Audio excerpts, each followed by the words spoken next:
Esta noite quero falar sobre o lar, como salvar seu casamento, como ter um lar feliz. Muitos desses militares aqui ainda não se casaram, mas eles vêm de lares e esperam um dia ter um lar. Portanto, você também pode ouvir com interesse, porque todo homem e toda mulher se interessam pelo lar e pelos problemas que envolvem o lar atualmente. Nosso texto se encontra em Mateus capítulo 19, começando no versículo 3, com estas palavras. Aproximaram-se dele também os fariseus, tentando-o e dizendo-lhe: é lícito ao homem repudiar sua mulher por qualquer motivo?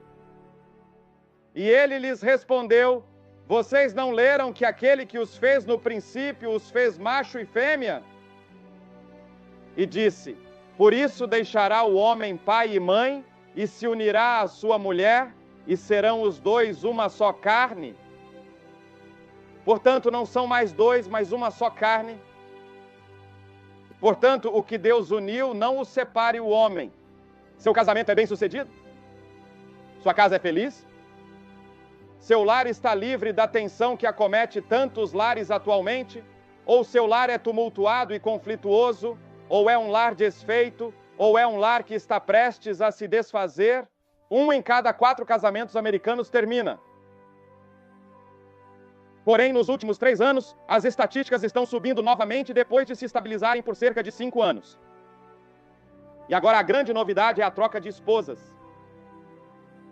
E uma revista disse outro dia que vários milhões de casais nos Estados Unidos praticam a troca de esposas em busca de felicidade. E como os lares desfeitos e os divórcios são agora muito divulgados em nossa mídia de massa, presumimos que a maioria dos lares é infeliz, mas isso não é verdade. Estou aqui para dizer a você esta noite que a maioria dos lares americanos permanece unida e são lares felizes. Só lemos sobre os maus, os quebrados, os que têm problemas e conflitos. Quase todos os problemas domésticos enfrentados pela nação começam em casa. Vemos em nossas telas os tumultos e os crimes. Onde você começa? A maioria de nossos sociólogos e criminologistas nos diz que isso começa em casa. Uma nação nunca pode se elevar mais do que sua vida doméstica. E em uma rede de rádio na semana passada, eles fizeram um estudo sobre o crime nos Estados Unidos e disseram que o maior contribuinte individual para o assassinato é a violência conjugal. A turbulência, a amargura, o crime, a alienação e até mesmo a guerra começam no lar. Agora, a primeira coisa que Deus fez após a criação foi estabelecer o lar. Ele disse que não é bom que o homem esteja sozinho. Farei uma associação para ajudá-lo. E Deus criou a mulher para ajudar o homem. Antes do governo, antes da igreja, antes de qualquer outra instituição, ele estabeleceu o lar. No entanto, hoje o lar em nosso país está em perigo. E a Bíblia diz que se os alicerces forem destruídos, o que os justos poderão fazer? O lar é a base de nossa sociedade. Nossos homens estão lutando no Vietnã. Muitos de vocês aqui irão ao Vietnã para lutar esta noite. Eu estive no Vietnã. Eu vi algo da guerra lá. Talvez você tenha que lutar em outros campos de batalha, em outros continentes. Não sei. Mas sei que temos uma batalha em andamento nos Estados Unidos e ela está sendo travada em casa. E se o inimigo vencer a batalha em nossos lares para destruir nossos lares, não teremos nada pelo que vale a pena lutar. Temos que restabelecer o lar como a unidade básica de nossa sociedade. E quais são alguns dos elementos de um casamento bem-sucedido e feliz?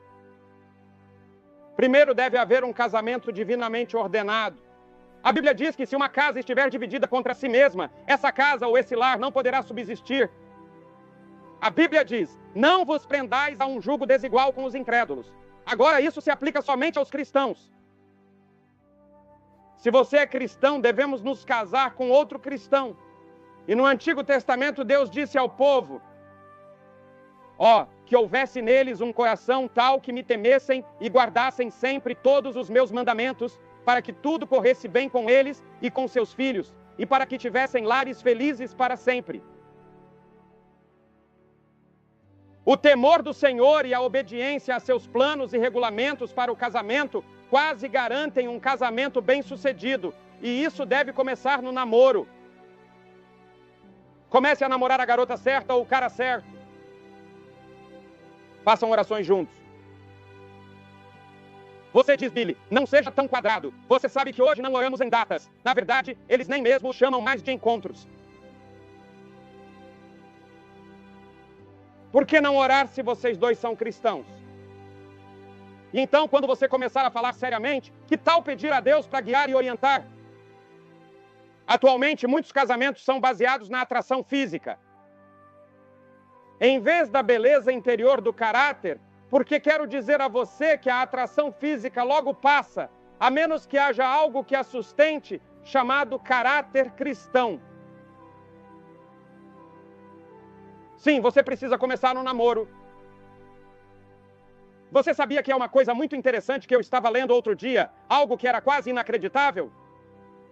Ele diz que foi feita uma pesquisa no meio oeste e só foi possível encontrar um divórcio em 400 lares em que a família ia à igreja regularmente, lia a Bíblia todos os dias e orava em casa todos os dias. A média nacional é de 1 em cada 4. Isso me indica que se você for à igreja, ler a Bíblia, orar, acreditar em Cristo e for um discípulo de Cristo, isso é uma garantia, quase totalmente uma garantia de um casamento totalmente bem-sucedido. Parece-me que nossos sociólogos, psiquiatras e todos os nossos conselheiros familiares entenderiam isso. Se você fizer uma pesquisa nos Estados Unidos, verá que entre aqueles que vão à igreja, oram, leem a Bíblia e vivem para Cristo, o divórcio é muito raro. Agora, às vezes isso acontece e às vezes pode ser necessário. As Escrituras dizem que no temor do Senhor há forte confiança e seus filhos terão um lugar de refúgio. Uma garota que escreveu para um colunista assinou sua carta outro dia perguntando-se, e aqui está o que ela disse, sei que isso parece um pouco ingênuo, mas você pode me dizer como uma garota decide com quem vai se casar? Você sabe o que o servo de Abraão disse quando saiu para procurar uma esposa para Isaque? Ele disse que como eu estava no caminho, o Senhor me guiou. Você entrega sua vida a Cristo? Receba-o como seu Senhor e Salvador. Coloque sua vida nas mãos dele. Deixe-o encher seu coração. Você estará no caminho.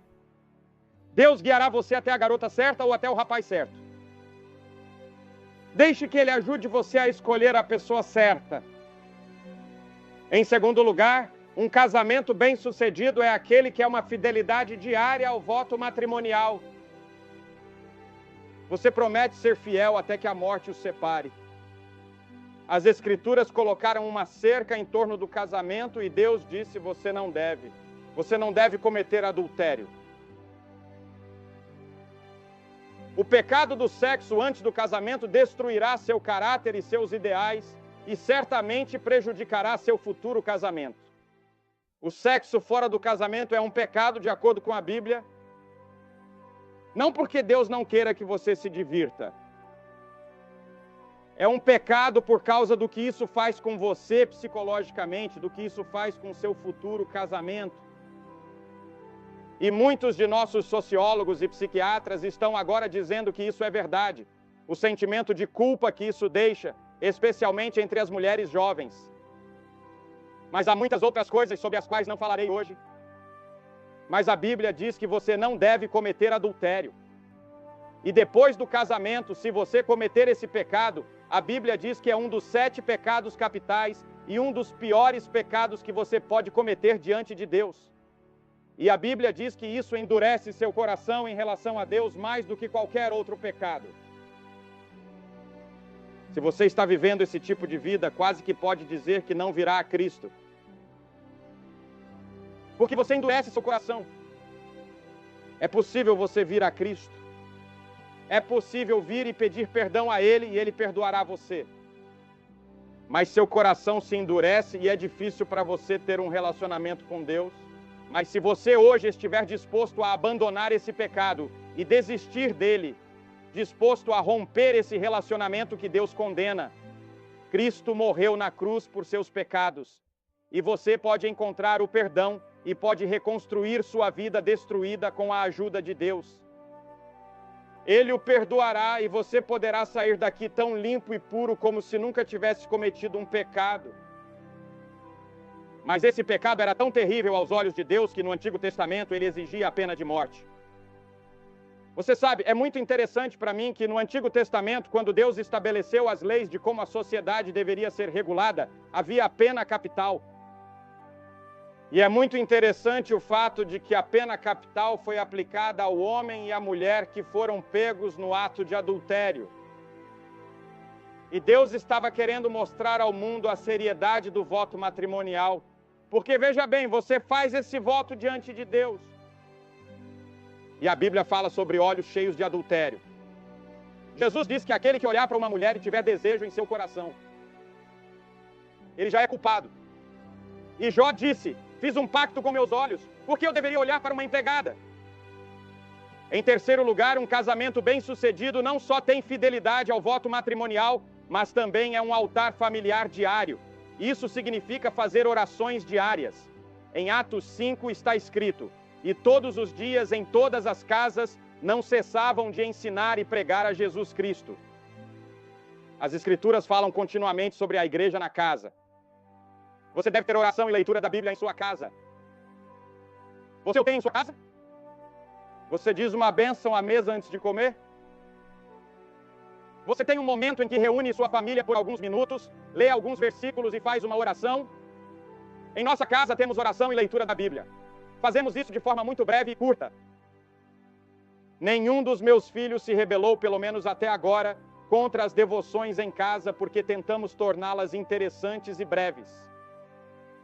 E se alguma vez tivermos um ministro e ele orar por muito tempo, meu filho pequeno lembrará bem na frente de todos nós, para nosso constrangimento, que a oração foi um pouco longa. Talvez você nunca tenha lido a Bíblia e orado em sua casa e tenha ficado um pouco envergonhado de conversar com sua esposa ou com seu marido sobre isso e não saiba como tocar no assunto. É um assunto meio embaraçoso. E você sabe, eu nunca entendi isso. Por que é embaraçoso falar sobre o Rei dos Reis e o Senhor dos Senhores? É embaraçoso falar sobre você? É embaraçoso falar sobre a Rainha da Inglaterra? É constrangedor falar sobre algum astro de cinema famoso? É embaraçoso falar sobre alguma descoberta científica? Por que é embaraçoso falar sobre o Criador de todo o universo? E por que somos tímidos para falar com Ele? Temos o privilégio de entrar na presença dEle todos os dias, na sala do trono, e faremos mais para ajudar a resolver os problemas de vocês como família, mas não usamos esse privilégio. Por quê? Será que Satanás, de alguma forma, nos levou a pensar que a oração não é importante? Você sabe, muitas pessoas esperam até que seus filhos estejam crescidos, ou meio crescidos, para começar a tentar ensinar-lhes alguma coisa. A menos que você tenha seu filho muito bem aos 5 ou 6 anos de idade, é quase tarde demais. A Bíblia diz um pouco aqui, um pouco ali, preceito sobre preceito, um pouco aqui, um pouco ali. Você não pode esperar até que ele tenha cerca de 12 ou 13 anos e, de repente, tente enfiar a religião na garganta dele. Isso não funcionará. Você precisa começar quando eles são pequenos e fazer isso um pouco ao longo do tempo. Mas você diz: Billy, eu já fui um fracasso como pai. Comece agora, um pouco agora. Peça a Deus que perdoe você no passado. Diga: ó Deus, eu fui um fracasso. Por favor, me ajude e me perdoe. E se você for sincero em seu coração e realmente fizer uma virada e uma mudança hoje à noite, acredito que Deus o ajudará com essas crianças, independentemente da idade delas.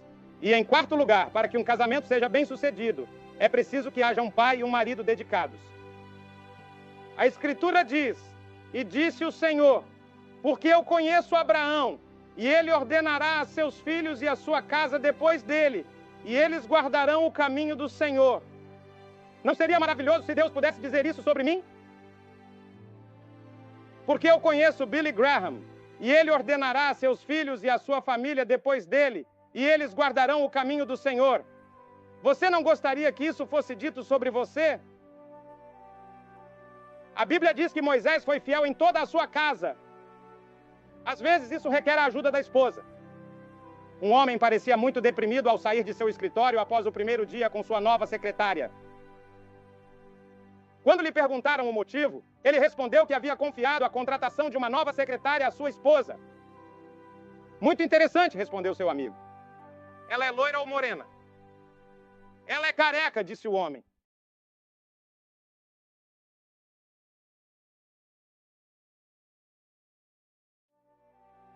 Mas é preciso um marido e pai dedicado para que o lar seja bem-sucedido.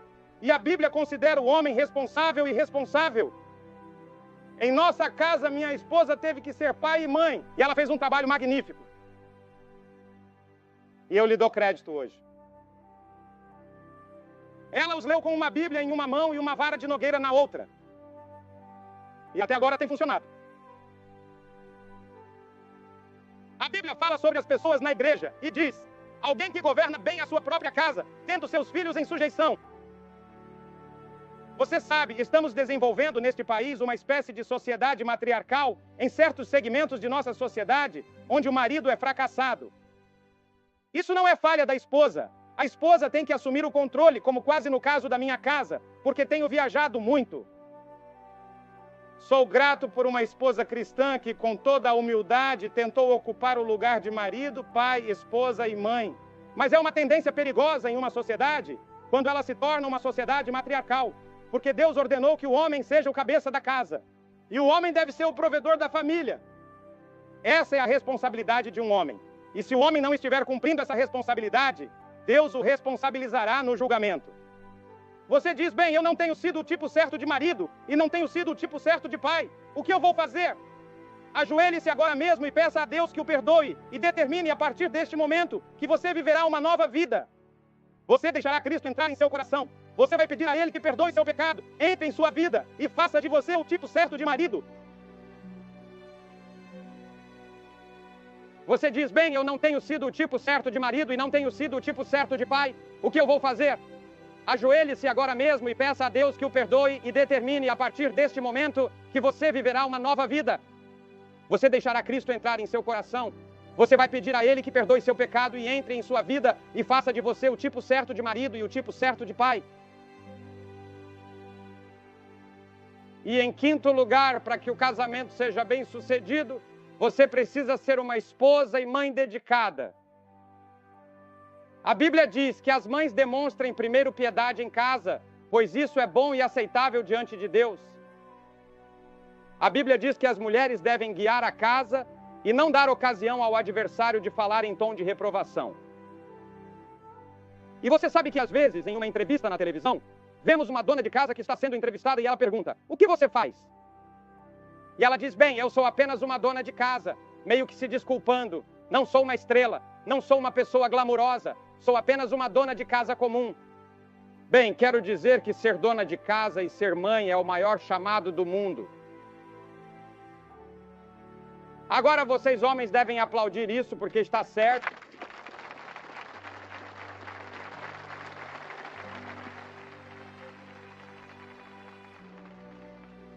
E em sexto lugar, você precisa ter filhos disciplinados.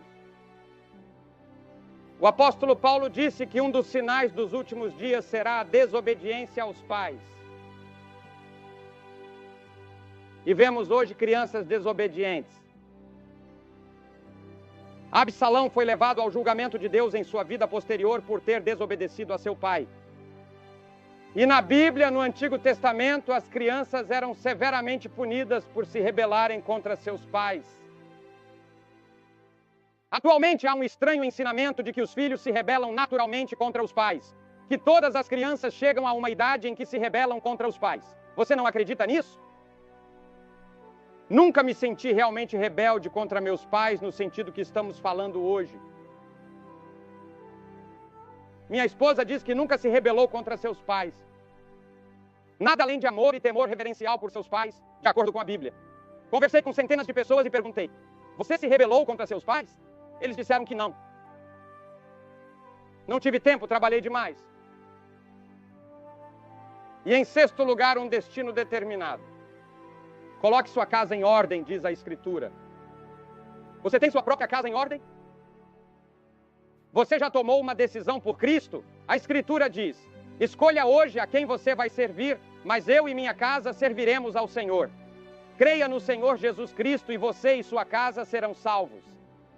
Hoje à noite você pode receber Cristo. Pais, maridos, esposas, mães, jovens, crianças, vocês podem receber Cristo e voltar para casa esta noite, perdoados de seus erros, fracassos e pecados do passado, caminhando com uma vida renovada, porque Cristo morreu por vocês e ressuscitou dos mortos e oferece a todos vocês esta noite o perdão, a reconciliação com Deus e a reconciliação uns com os outros. Há pouco, Bill e Joanne Ying nos contaram como Cristo entrou em seu lar e isso mudou seu lar e sua vida. Cristo pode fazer o mesmo por você, se você permitir. Você diz, mas o que eu tenho que fazer? Primeiro, arrependa-se de seus pecados. Isso significa que você está disposto a dizer, ó Deus, eu pequei. Estou disposto a abandonar meus pecados. Estou disposto a mudar meu estilo de vida. Isso é arrependimento. E em segundo lugar, pela fé, você o recebe como seu Salvador. Você não consegue entendê-lo intelectualmente, mas pela fé, você o recebe e está disposto a voltar e viver uma vida limpa e saudável diante de Deus. Agora, isso não significa que você será perfeito. Você ainda terá pressões e problemas de todos os tipos, talvez mais do que antes. Mas Deus estará em seu coração. Ele estará lá para ajudar você a cada dia e a cada hora a realizar uma das maiores tarefas que Ele nos designou. Ter nossa parte em um lar em algum lugar. Como filho, como filha, como pai, como mãe, como marido e esposa, vou pedir a você que o receba. Marido e mulher podem se unir esta noite. Famílias inteiras podem se reunir. Militares, venham e recebam Cristo como seu Senhor e Salvador. E deixem este estádio esta noite, sabendo que o passado está perdoado. E que você começará a levar uma vida nova e diferente a partir de hoje. Vou pedir a você que faça algo difícil. Vou pedir que você se levante da cadeira agora mesmo. Centenas de vocês. Levante-se de seu assento, venha e fique em frente a esta plataforma e diga esta noite, eu recebo Cristo. Você pode ser um membro da igreja. Você não pode ser membro de nenhuma igreja. Você pode ser católico, protestante ou o que quer que seja. Mas precisa de Cristo no coração. Vou pedir que você venha. E depois que todos vocês vierem e ficarem aqui, faremos uma oração e eu direi uma palavra a vocês. Vamos lhe dar literatura. Depois retorne e junte-se aos amigos. Se estiver com amigos ou parentes, eles te esperarão. Você se levanta e vem. Porque peço que você se apresente, porque cada pessoa que Jesus chamou no Novo Testamento, Ele chamou publicamente. Assim como quando você se casou, você disse, eu vou publicamente. Então você vem a Cristo hoje à noite e diz, eu vou publicamente. Isso resolve o problema e o sela em sua vida. Você levanta e vem. Vamos esperar por você agora mesmo. Rapidamente, de todas as partes do estádio, centenas de vocês. Você pode ser um membro do coral. Talvez seja um militar visitando. De onde for, você vem. Centenas de pessoas aqui no Alamo Stadium, em San Antonio, Texas, estão se reunindo em frente a esta plataforma, vindas de todas as partes do estádio, para assumir seu compromisso com Jesus Cristo e pedir que Ele perdoe seus pecados e mude sua vida. Você pode assumir o mesmo compromisso que tem visto pela televisão. Em sua casa, em um bar, no saguão de um hotel, onde quer que esteja, você pode dizer sim a Cristo e pedir que Ele entre em seu coração, purifique-o e faça de você uma nova pessoa. Espero que faça isso.